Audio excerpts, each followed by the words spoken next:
Salut, ça va vous? Joyeux Noël pour ceux qui fêtent Noël, bonne fête de fin d'année à tous sinon. J'ai mis mon super pull pour l'occasion, j'espère que vous appréciez l'effort. Bon, sinon, vidéo. Le rythme est bon, je crois que j'ai trouvé un rythme de croisière. Par contre, chose surprenante, le nombre de vues beaucoup moins. Est-ce que, je veux demander à mes petits créateurs là, est-ce que vous vivez la même chose? Parce que j'avais l'impression d'avoir trouvé une relative stabilité dans le succès de mes vidéos au niveau du nombre de vues. Mais les deux dernières ont étrangement bidé sans que j'explique, j'ignore vraiment pourquoi. Mais enfin, pour ceux qui sont là à chaque vidéo, parce que c'est vraiment vous le cœur du truc, merci beaucoup, merci encore, merci pour tous les commentaires. Je vais pas me plaindre, hein. J'adore faire mes vidéos et même si avec je sais pas, ma daronne pour le regarder, je continuerai à les faire. Bref, pour garder le rythme, on a du travail. Qu'est-ce que j'ai bien pu lire en août, entre un tour au studio Harry Potter et un ignoble fish and chips à Camden Market sous la pluie. Donc j'ai lu Le Seigneur des Anneaux ou un truc comme ça, je sais pas. Le génial premier tome d'une géniale duologie de science-fiction. Morgane mon comble, mais j'ai pas envie d'en parler. Et le sujet principal de mon voyage à Londres. Puis pour conclure, la planète Terre qui devient un gigantesque donjon. Alors qu'est-ce que j'ai lu en août? On commence le mois d'août avec Le Silence des Agneaux. Le Silence des Agneaux, c'est un roman qui est écrit par Thomas Harris et qui est publié en France par Albin Michel en 1992. Donc c'est le second tome de la tétralogie consacrée au tueur en série fictif Hannibal Lecter. Le premier tome, c'est Dragon Rouge qui est publié 10 ans auparavant chez Mazarine en France et que j'ai juste ici. Voilà. Suivront Hannibal en 99 et Hannibal Lecter, Les Origines du Mal en 2006, qui sont bien évidemment dans ma pile à lire. L'auteur il est principalement connu pour cette saga, mais il a écrit d'autres romans indépendants. Pour Le Silence des Agneaux, Thomas Harris il remporte le prix Bram Stoker 1989, puis le Grand Prix de la littérature policière en 91, le prix Mystère de la critique pour la même année. Il a été adapté au cinéma en 1991 avec énormément de succès dans un film du même nom, réalisé par l'illustre Jonathan Demme, qui est aussi derrière le superbe film Philadelphia avec Tom Hanks. D'ailleurs, Le Silence des Agneaux c'est un des seuls 3 films faisant partie du Big Five, c'est-à-dire les seuls films à avoir remporté des Oscars pour les prix majeurs des Oscars, donc meilleur film, meilleur réalisateur, meilleur scénario, donc adapté pour ce film-là, meilleure actrice et meilleur acteur. Les deux autres sont l'excellent Vol au-dessus d'un nid de coucou, dont on avait parlé du bouquin il y a très longtemps, mais que je vous conseille parce qu'il est génial, et New York Miami. Mais pour moi je mets des parenthèses autour de ce film parce qu'il est sorti il y a 91 ans. Les choses ont changé depuis. Bref, j'avais vu Le Silence des Agneaux il y a quelques années et j'avais adoré. C'est bien flippant, c'est bien dérangeant, mais ça fait longtemps, donc forcément je m'en souviens plus trop. Pour revenir à la saga littéraire, j'ai lu donc Dragon Rouge en février. J'avais beaucoup aimé, mais j'avais un peu regretté que le bouquin il passe tant de temps aux côtés du tueur en série, alors que le travail d'enquête était vraiment cool et vraiment intense. Et on aurait voulu passer plus de temps avec Will, mon enquêteur. Et j'attends que Le Silence des Agneaux, il corrige un peu ce tout petit défaut. Et donc on parle de quoi dans Le Silence des Agneaux? On ne suit plus Will Graham, qui était le héros du roman précédent. Il a quitté le FBI suite aux événements de Dragon Rouge. À la place, on a Clarice Sterling. Clarice, elle est encore étudiante à l'académie du FBI, mais elle montre énormément de potentiel. Donc le directeur du département des sciences du comportement, qui s'appelle Jack Crawford, il va lui demander de trouver la trace d'un tueur en série, qui est surnommé Buffalo Bill. Mais il s'avère que le cœur de la tétralogie, le fameux meurtrier psychiatre et surtout cannibale Hannibal Lecter, il a des informations sur Buffalo Bill. Sauf qu'Hannibal Lecter, c'est un fin manipulateur, et pour chaque information qu'il donnera sur Buffalo Bill, Clarisse, elle devra en donner une sur elle, une information personnelle. Le temps est compté, car chaque seconde qui passe nous rapproche de la potentialité d'un autre meurtre. Et alors, qu'est-ce que j'en ai pensé du Silence des Agneaux? J'ai adoré. Après le très solide Dragon Rouge, Thomas Harris il fait encore mieux. La discrétion d'Hannibal Lecter dans le premier tome, elle est compensée ici par une présence beaucoup plus forte et beaucoup plus inquiétante. Il rentre vraiment dans la tête de Clarice Sterling, la protagoniste, et dans nos têtes à nous lecteurs. On passe moins de temps avec le tueur en série, ce qui, comme je vous le disais tout à l'heure, est un véritable point positif pour moi. Donc on passe plus de temps avec les enquêteurs, avec Clarisse, qui est pas encore diplômée mais qui est très douée, qui est une jolie femme dans un monde d'hommes qui, par conséquent, la sous-estime. L'enquête elle est haletante, elle est réussie, mais la grande réussite du roman, c'est justement cette relation entre Hannibal Lecter et Clarice Sterling. On est vraiment pas loin du coup de cœur, mais c'est pas ma recommandation du mois. Donc j'ai fini Le Silence des Agneaux juste avant de partir à Londres, et pour le voyage, j'ai presque malheureusement choisi Anathème, le tome 1 d'Anathème. Pourquoi malheureusement? On va en reparler, mais Anathème c'est quoi? Anathème c'est une duologie de science-fiction qui est écrite par Neil Stephenson et qui est publiée en France en 2018 par Albin Michel, 10 ans après la publication originale. Donc le bouquin il reçoit le prix Lotus du meilleur roman de science-fiction 2009 et il y a une histoire intéressante pour sa publication française. Donc, à la base, on a Jean-Claude Duniache qui travaille pour les éditions Brajlon. C'est un auteur de science-fiction français que je connais pas, mais bon, en faisant mes recherches sur Anathème, j'ai vu ça. Il avait acheté les traductions d'Anathème, qui est un véritable best-seller aux États-Unis pour Brajlon. Et il confie la traduction à un type qui s'appelle Jean-Louis Trudel, qui est vraiment un spécialiste du genre, de science-fiction exigeante et tout machin. Sauf que après des mois de travail et la moitié du récit traduit en un premier jet, et ben on arrête tout parce que c'est trop compliqué. Il y a trop de pièges sémantiques, il y a trop de références techniques obscures, du coup on arrête tout. Et tu vois, rien que ça, avec cette histoire, moi ça m'intrigue de fou, ça me donne trop envie de lire le truc. Tu vois, si ça a l'air complexe dès la première page, j'ai souvent l'impression que je vais passer un bon moment. Mais Anathème, ça parle de quoi? Et ben le roman, il se place sur une planète qui est nommée Arbre, qui est en beaucoup de points similaire à notre planète Terre. Et dans ce monde, la société, elle est un peu séparée en deux. D'un côté, il y a le peuple normal, fait de gens normaux, et de l'autre, il y a des scientifiques, des mathématiciens, des physiciens, des philosophes, qui sont reclus dans des espèces de monastères où toute la journée ils étudient, toute la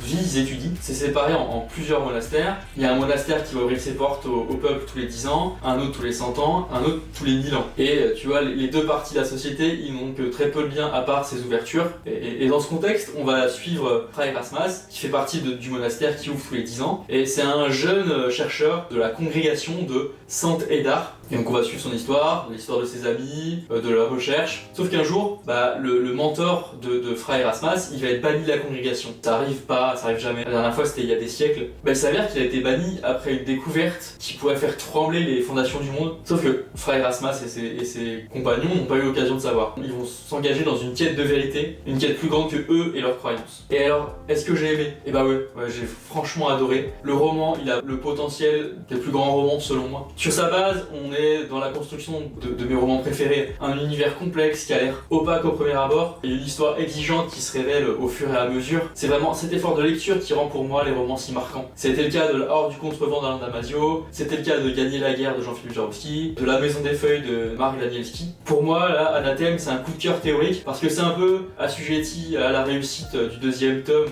que je vais bientôt lire. C'est l'histoire d'une espèce de monastère athéiste avec des moines qui sont l'élite intellectuelle du pays et qui examine des questions théoriques de croyances, qui se retrouvent face au bouleversement du monde. Et c'est vraiment terriblement engageant, on n'arrive pas à lâcher le roman, on a envie de voir comment il découvre ce mystère, de quel est ce mystère. Et j'ai vraiment failli louper le génie, parce que je l'ai lu en pleine vacances, alors que je faisais que de bouger, aller visiter des trucs, en étant fatigué aussi, en n'ayant pas ce vrai temps dédié à la lecture. Et j'avais beaucoup de mal au début à rentrer dans le récit, qui est complexe à dessin, mais j'étais pas vraiment concentré sur le truc, et donc j'ai failli lâcher l'affaire au début, quoi. Parce que le début, c'est vraiment un parcours d'obstacles syntaxiques et de références théoriques complexes, et puis parce que c'est écrit du point de vue de Fray Rasmas, qui écrit ses mémoires, et il maîtrise déjà les codes de ce monastère sans avoir à nous les expliquer, parce que dans l'univers du roman, c'est des parchemins qui vont être mis dans une bibliothèque, qui vont potentiellement être lus par d'autres membres de ce monastère, donc il n'y a pas besoin d'expliquer ce qui se passe. Mais une fois qu'on capte l'histoire, qu'on capte où on est, et que les concepts se mettent à faire sens, ça en devient rien moins que génial. Franchement, c'est un coup de cœur, c'est trop bien, et c'est ma recommandation du mois. Et là, c'est la chute. C'est la chute pour le prochain bouquin. Il est là, le faux pas du mois d'août. Celui-ci, j'en suis pas fier, mais disons que c'est pour ma culture générale. Un jour, j'ai l'ambition d'ouvrir une librairie. Dans quelques années, dans beaucoup d'années, je sais pas, j'ai envie d'avoir un local dans lequel je vendrais mes bouquins, machin. Et on m'a demandé si ça allait être spécialisé science-fiction et fantasy, parce que c'est quand même le cœur de ce que je lis, même si j'essaie d'un peu m'en éloigner. Et j'ai répondu que non, que ça serait généraliste, que je veux vendre un peu de tout machin. Et comme je souhaite vendre de tout, il faut que je connaisse de tout pour pouvoir vendre, pouvoir conseiller. Donc j'ai lu une romance, j'ai lu Un automne pour te pardonner de Morgane Moncomble. C'est publié en 2023 chez Hugo Publishings et c'est le premier tome d'une saga qui est intitulée Seasons. Chaque roman portant sur une saison en particulier. Donc on aura en plus d'un automne pour te pardonner, on aura un hiver pour te résister, un printemps pour te succomber et enfin un été pour te retrouver. Chaque roman, il va se concentrer sur une protagoniste et le lien entre les 4 romans étant que ce sont 4 meilleurs amis.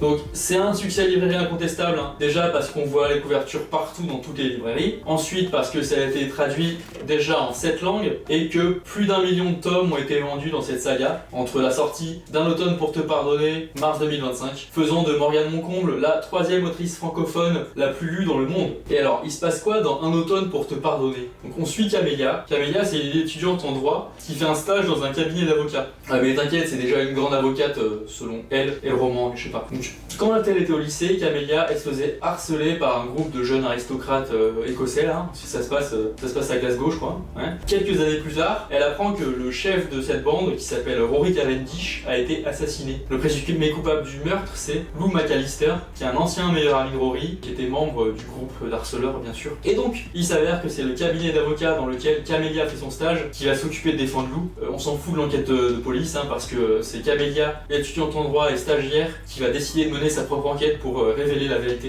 pour prouver l'innocence ou la culpabilité de Lou. Donc tu te doutes bien que voilà, un automne pour te pardonner, il y a un truc qui va se produire entre les deux, parce qu'on est dans la romance en fait. Hein. Et qu'est-ce que j'ai pensé de Un automne pour te pardonner? Mes excuses à ma collègue qui me l'a prêté et qui aime beaucoup ce bouquin, mais aïe,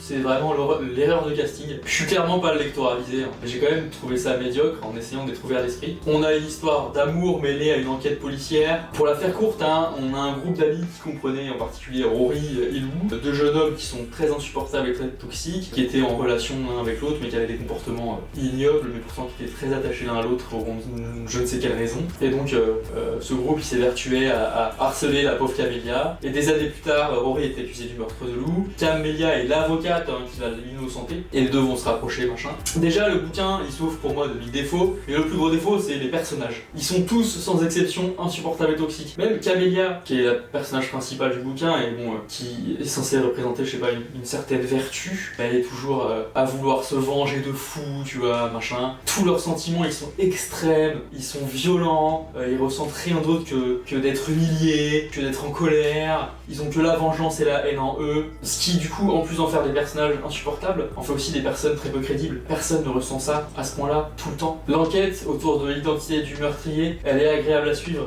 au début. Mais vraiment au tout début, parce qu'on cherche qui parmi le groupe de 4 aristos insupportables aurait pu tuer Lou, jusqu'à ce qu'elle devienne tour à tour trop prévisible, puis du grand n'importe quoi incohérent et plutôt stupide, une fois que l'autrice comprend qu'on devinera tout, du coup il faut nous surprendre quand même en faisant n'importe quoi. Donc voilà, elle enlève la poussière de crédibilité qui restait. Il y a plein d'incohérences, genre à un moment donné, le personnage de Lou, il s'échappe de prison trop facilement, à plusieurs moments il croise des flics et tout, mais il est jamais inquiété par la police. Pourtant bah c'est grave de s'enfuir de prison, genre normalement il y a beaucoup de choses qu'ils ont mis en place pour retrouver les gens qui s'échappent de prison, je sais pas. Là on dirait juste c'est un événement comme un autre et il se passe plus rien après. Pour montrer qu'ils sont intelligents les personnages, ils s'envoient des références en latin, sans contexte, voilà, regarde mon gros cerveau. Bref, mon incarnade dans la New Romance s'arrête là. Ça prend fin dès son début parce que c'est pas pour moi, Ma lecture elle s'est rapidement transformée en hatred, mais au moins j'ai lu rapidement pour m'en débarrasser, voilà, c'est l'avantage. Ensuite j'ai lu Harry Potter à l'école des sorciers, voilà, depuis plus d'un an je suis à fond dans Harry Potter.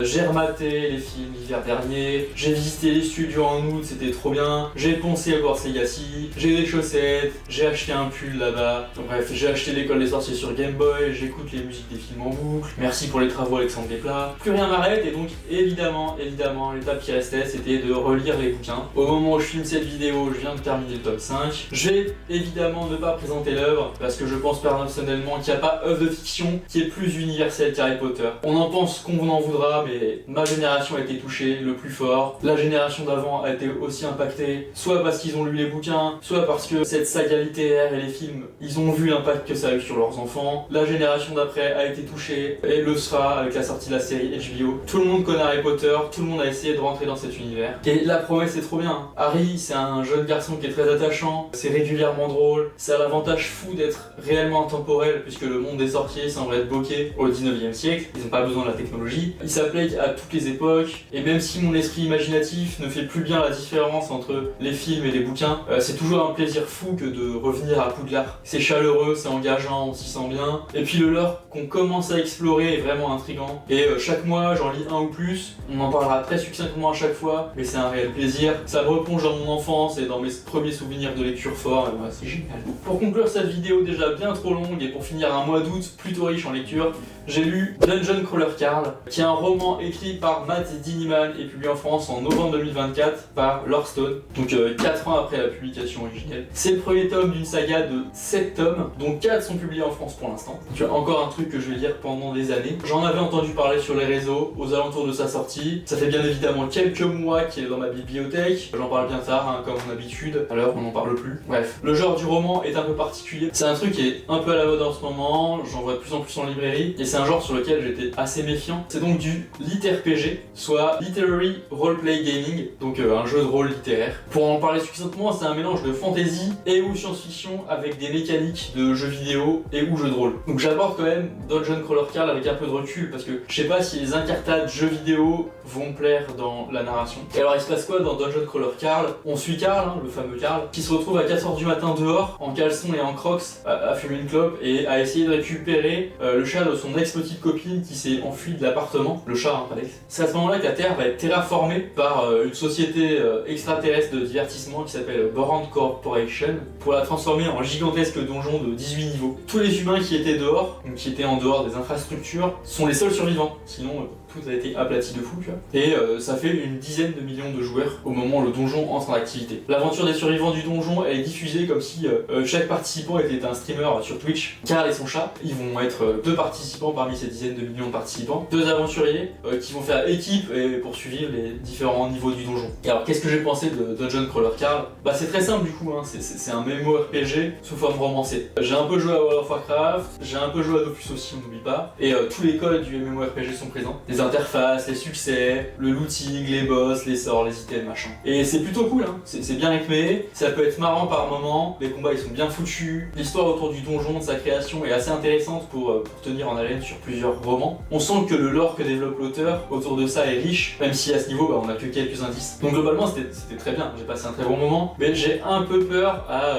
l'essoufflement et à la répétition, parce que le principe d'un MMORPG, c'est quand même super répétitif. C'est passer chaque niveau, battre chaque boss, améliorer ses items, améliorer ses talents. Donc il faudra vraiment savoir se réinventer pour rester engageant. Le premier tome, comme je vous disais, est vraiment cool, c'est décontracté, c'est parfois absurde, même si l'absurdité c'est pas vraiment ce que je préfère. Mais il y a quand même un risque que le deuxième tome, que le tome 3, que le tome 4 raconte la même chose en fait. Donc on va bien entendu rapidement lire la suite pour me donner tort, j'espère, ou raison. C'est la fin du mois d'août, un mois qui aurait pu être exceptionnel au niveau lecture s'il n'y avait pas l'erreur de casting Morgane Moncomble. Je suis quand même content d'avoir lu ce bouquin, en particulier tous les autres aussi, pour ma culture générale et pour la prise de température de ce qui fonctionne en ce moment. Par contre, bon, ça va s'arrêter là. Merci beaucoup pour votre écoute, j'espère que vous avez apprécié cette vidéo. Le mois prochain, on va continuer avec Harry Potter. On a lu La Chambre des Secrets et Le Prisonnier d'Azkaban, 2 pour 1. On continue avec 2 détectives de Boston que j'adore, du Game of Thrones français, un roman du superbe Emmanuel Carrère. Alors, à très vite, salut!